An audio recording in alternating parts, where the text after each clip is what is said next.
Handheld Mario games have changed a lot over the years. In the beginning, they were original 2D games, but after the Game Boy Advance came out, all we really saw were ports of older Mario games. Anything original was strictly part of a spin-off series. The DS is where we started to see original handheld Mario games again. They remade Mario 64, yeah, but what became the DS's killer app was New Super Mario Bros., a brand new 2D game. And sure, that was cool at the time, but when I was a kid, I was really hoping they'd create an original 3D Mario game for a handheld. I mean, especially since they demonstrated that a 3D game could in fact work on the DS, even if there were kinks they did need to work out. Sometime later, they announced the 3DS, a handheld console capable of graphics more so on par with the GameCube and with a stereoscopic 3D display. It was now that we'd finally get that original 3D portable Mario game. It was first teased alongside the Raccoon Tail, being the first game to bring it back since Mario Bros. 3. It seemed Nintendo was ready to cash in on that nostalgia, but were they ready to make a true to the series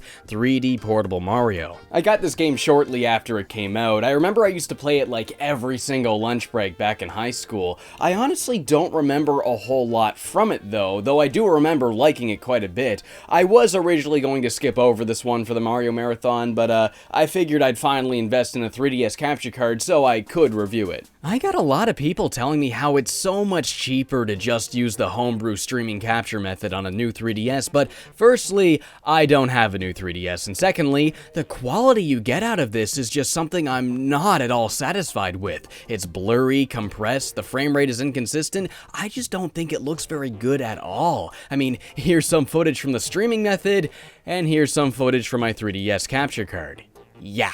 The difference is night and day. I could have cheaped out on you guys and called it a day, but I wouldn't be very good at my job if I did that, now would I? Well, I mean, like, there's a bunch of other DS games I want to cover in the future too, but all that aside, let's dive into Super Mario 3D Land. It's been about 6 years since I last played this one. I remember when it first came out, I thought it was supposed to be a pun on how it's the third Mario Land game because it's a portable, but then I realized that that game already exists. That would be Wario Land. So yeah, either way, let's boot it up and see if game good. Probably could have done a better take than that. The game opens up with this violent hurricane that knocks all of these magic leaves out of this tree and scatters them across the Mushroom Kingdom. The next day, Mario and some toads come out to inspect the now bare raccoon tree, which they don't really seem to think much of. You'd think they'd be at least a little bummed out. I mean, this storm just smoked this tree, dude. It was one of a kind. These guys don't even care. Man, that reminds me, remember when PETA tried to boycott this game because Mario wears a raccoon costume? Yeah, that was a real thing that actually happened. If anything, I'm surprised they didn't twist this scene into some message about Mario supporting deforestation. They even had this playable Flash game that was really in poor taste. Mario then gets a letter showing him that Peach was kidnapped by Bowser, and Mario runs off to go save her. Between every world, you'll get another one of these letters. There's no words, no dialogue, just pictures of whatever Bowser and Peach are up to. It's all pantomimed out. Everything is purely visual. Mario sees Peach in a number of comically unfavorable situations,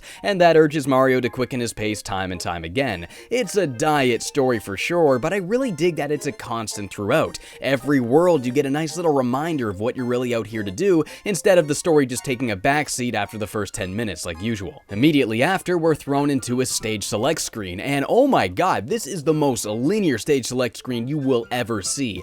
It's literally a straight line, nothing more. Beat one level to unlock the next. Damn dude, even the 2D Mario games aren't quite this linear, and I get that it's a portable title, but even the portable games like New Super Mario Bros. Had a lot of branching paths that gave the players a respectable amount of freedom. Now it's a lot more like Mario Bros. 1, as straightforward as can be. I don't necessarily think this hurts the game at all, but it's just kind of weird to see them backpedal on a formula that once gave the players so much freedom, you know? As such, the game has 8 worlds, each containing 5 to 6 levels. To move on to the next world, you simply complete each level in order. The gameplay itself is fairly similar to previous 3D games, but a lot more simple. Returning, we've got the wall jump, the long jump, the side somersault, oh, that's it, really, wow. Even the triple jump of all things is surprisingly absent, and there's not really many new moves in its place either. Like the Galaxy games, Mario can crouch, and there's now 2 different moves he can do from this position. You can do a roll roll move, which can be used for breaking through bricks or getting under objects,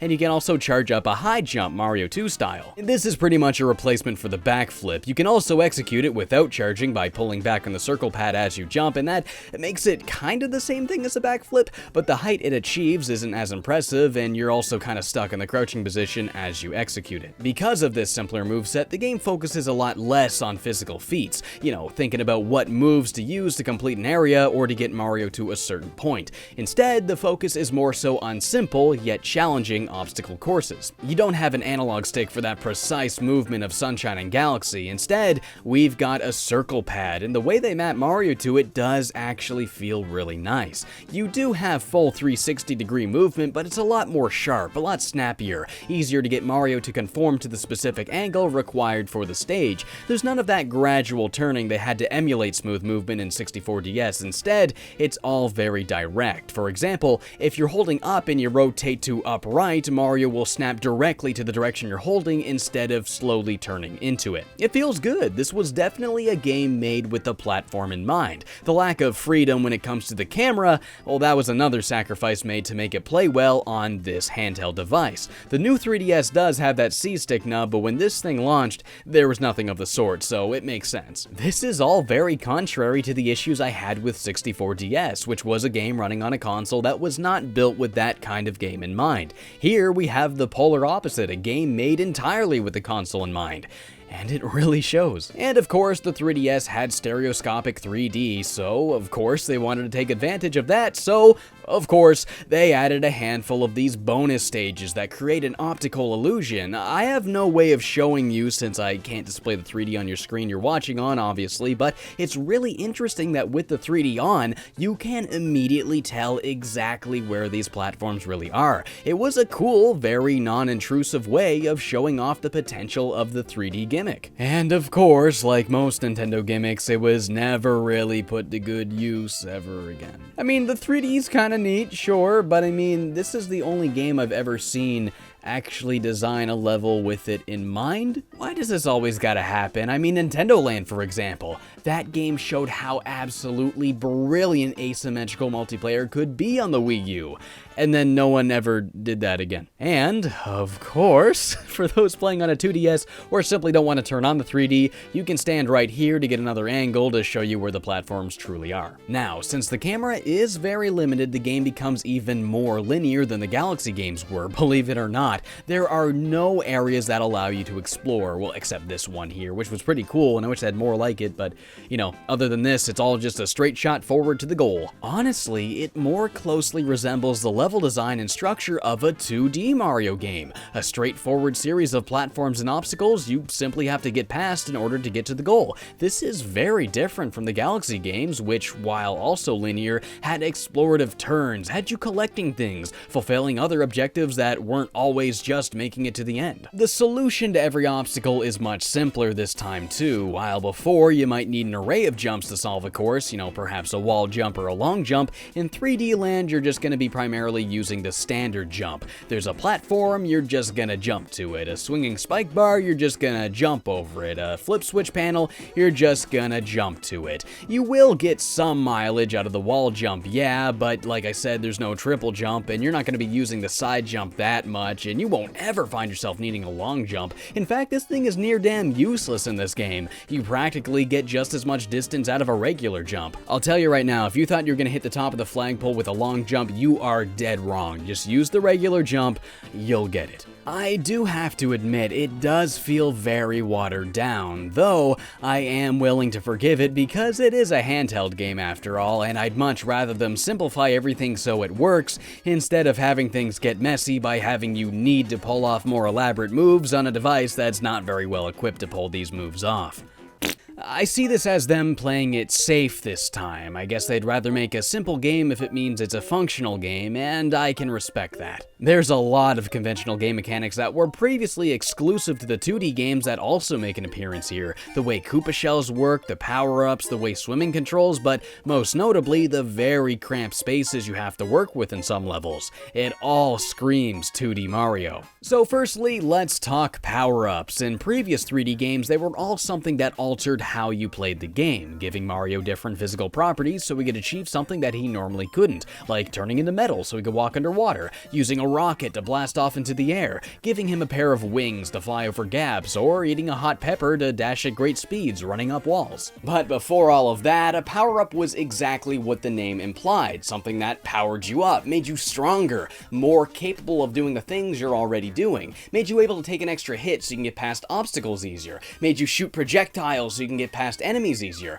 made you fall slower so you can land on platforms easier. You get the picture. Mario 3D Land goes back to this style of power-ups. Instead of being something that shakes up what you're doing, creating new styles of play and adding game mechanics, they're all simply a crutch to make finishing a level a little bit more doable in a number of ways. And I know there's going to be people who don't really like the idea of calling these power-ups a crutch. Instead, some view this as a way of adding a selective variety and a number of different methods of getting through the level. I'd say that's definitely more true for the 2D games than it is for 3D Land here, because back then they could give you access to completely new pathways and areas. Like, look here, I'm a fly up here, and you could not get here normally. But there's really no argument here when it comes to making the level easier. They literally do that. You can't tell me they don't. Personally, I do prefer the 3D style of power-ups, but since this game is very much designed like a 2D Mario game, I do think it fits 3D Land better than the 3D power-ups of past would. However, I do feel like they should have had a lot more additional pathways that could only be accessed with certain power-ups if they were going for this style. Like a warp pipe you can only get to if you have the Tanuki leaf, or maybe a blocked pathway you can only get to if you have the boomerang to smash some blocks. You know, just some different non-mandatory pathways you can access depending on which power-ups you have to make replaying the level multiple times a little more interesting. Mario 3 was excellent at doing this, and I feel like not pursuing this kind of level design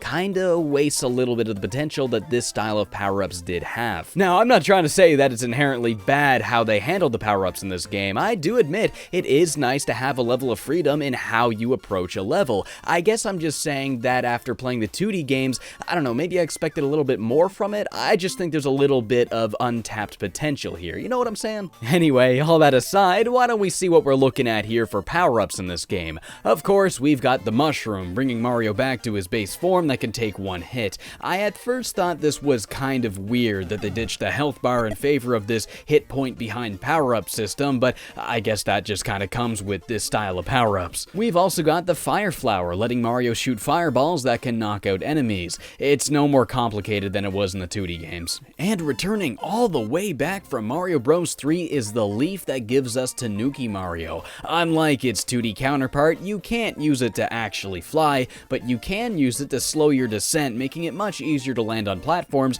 or to make longer jumps, skipping chunks entirely. You can also use the tail whip attack to break blocks and bust up bad guys. And lastly, we've got something entirely new. What's a new Mario game without a new power-up after all? Boomerang Mario. It's a similar idea to Hammer Mario from Mario 3, but instead it's fashioned after the Boomerang Bro, having Mario throw a boomerang. I imagine they probably wanted to bring back Hammer Mario, seeing as it's from the same game as Tanuki Mario, and that would cash right in on that nostalgia, buddy, but I imagine throwing hammers didn't work as well in 3D as it did in 2D, so they opted for the boomerang, which does work a lot better in the 3D space. I like this power-up a lot. It has a wider range than the fireballs and also loops back at ya. Whether you use it over the fire flower will boil down to personal preference, but you can also use it to retrieve star medals. Yeah, that's this game's collectible, the star medals. It's very similar to New Super Mario Bros., which had 3 star coins hidden in every level, though the way they're hidden is definitely fashioned after the comet medals of Mario Galaxy 2, so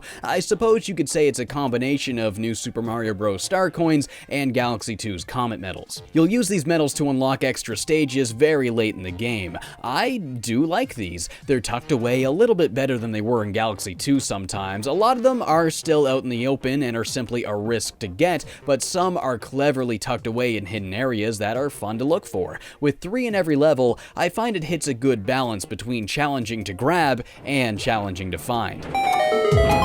Oh, that's cool. There's a little Zelda nod in here. You hear the little Zelda jingle. You hear in a Zelda game for doing a Zelda good thing.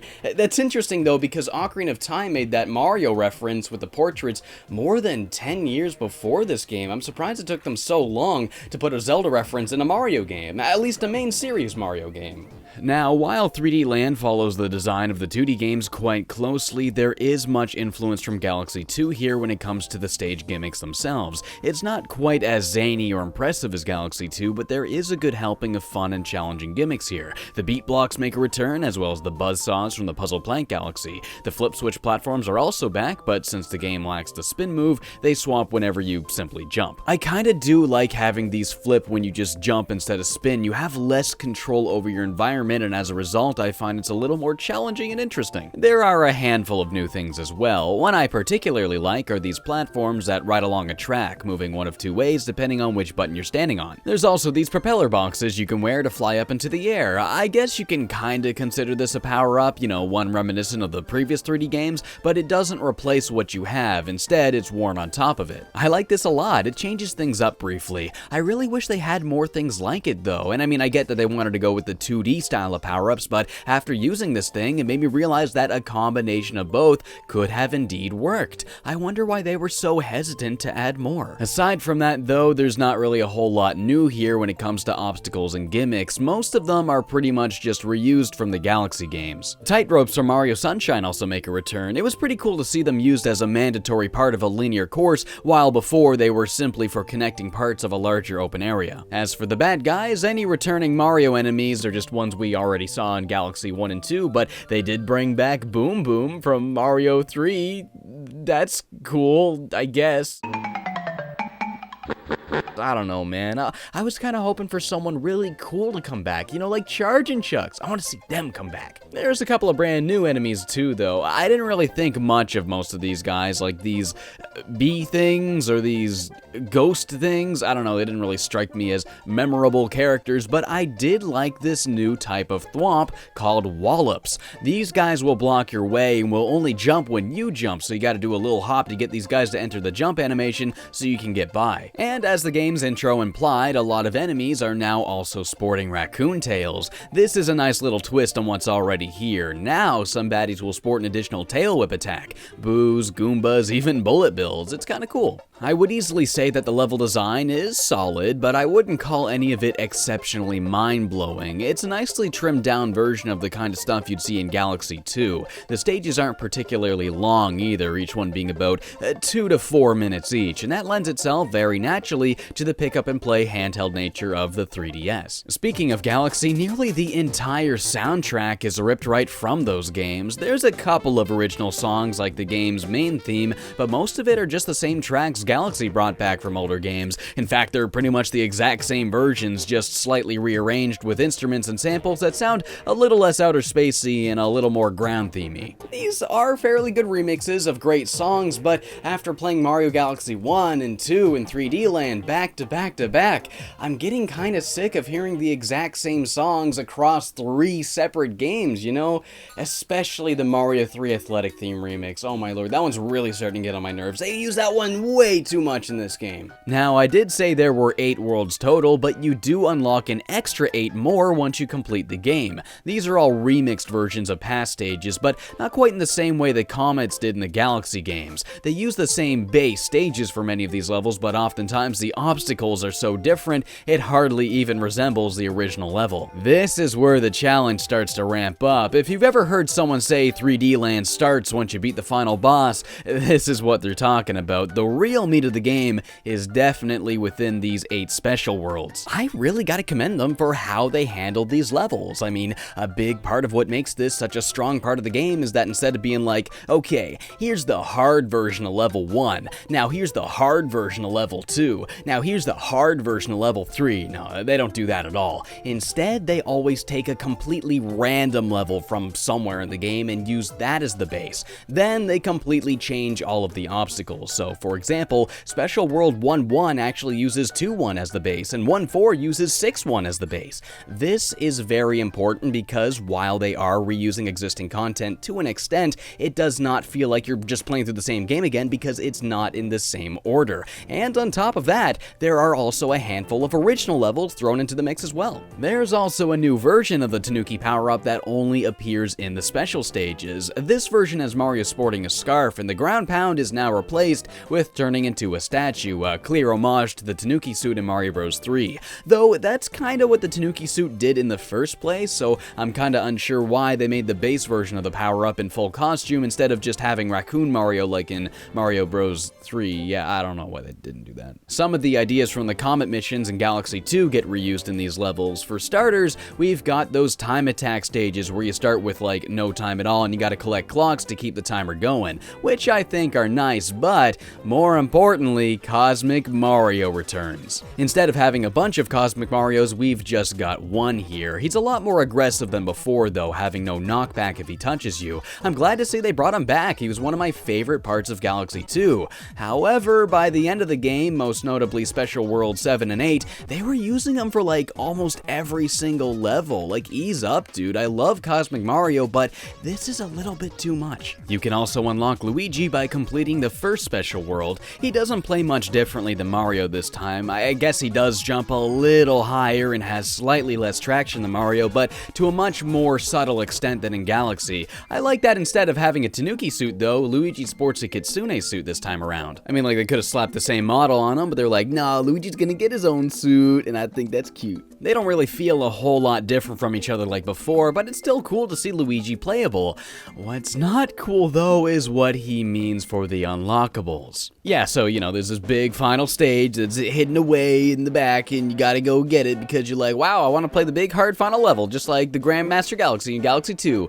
Yeah, it's this big final difficult challenge. I didn't think it was as good as the Grandmaster Galaxy, and it actually becomes quite easy if you just enter the stage as Tanuki Mario, since you can hover over everything and pretty much skip the entire level, but it's still a nice final stage to test your abilities. You know, I like that Mario games have these now, so it was cool that 3D Land had it as well. Getting it, though, is incredibly tedious. So firstly, you gotta collect every star medal in the game, and I think that's absolutely fine. I mean, I like looking for them. It gives the game some replayability, and, you know, that's fine. That's cool. But secondly, you have to finish every level as both Mario and Luigi. I don't see the point in this. That just means you have to do every single level twice. And lastly, you need to reach the top of the flagpole in every single level. So if you didn't know about that and you hadn't done it yet, even upon replaying the game as Luigi, that means you'll have to go back and beat every level again, but make sure you hit the top of the flagpole this time. This is all just mindless busy work, dude. It doesn't offer any extra challenge or anything. It's just a bunch of mundane stuff to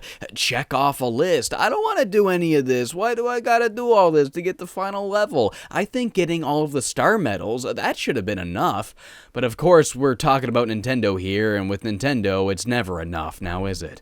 Why does every 3D Mario game just have to have some annoying endgame quest? I mean, at least after 64, like Sunshine has the blue coins, Galaxy has the make you redo the game as Luigi thing, Galaxy 2 has the green stars, and 3D Land is no exception. I might even argue that it might be somewhat worse here, because while the other ones were repetitious, they were at least engaging on some level, but here it's just downright mundane, and it's not even different whatsoever.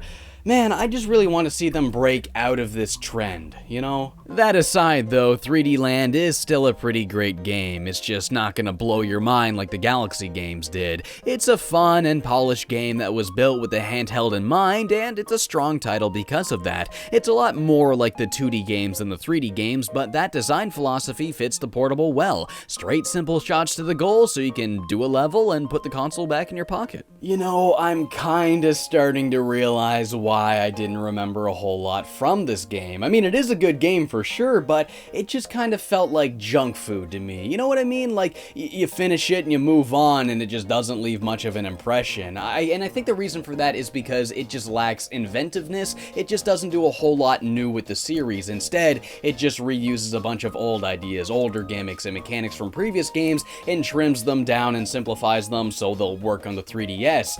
And I mean, like, these are good gimmicks and mechanics, it's just that it doesn't really do a whole lot of new interesting things with those gimmicks and mechanics, and it doesn't blow you away the same way previous Mario games did, because of which. Instead, it just becomes short bursts of good portable fun, and you know what? that's fine. So, what's next on the Mario menu? We've got a follow-up to 3D Land, Super Mario 3D World for the Nintendo Wii U. I've got a lot of things to say about this one. I mean, a lot of it good, but it's just, well, you'll just have to watch the video. So, thank you guys so much for watching, and I'll see you guys next time when we take a look at Super Mario 3D World. Woo!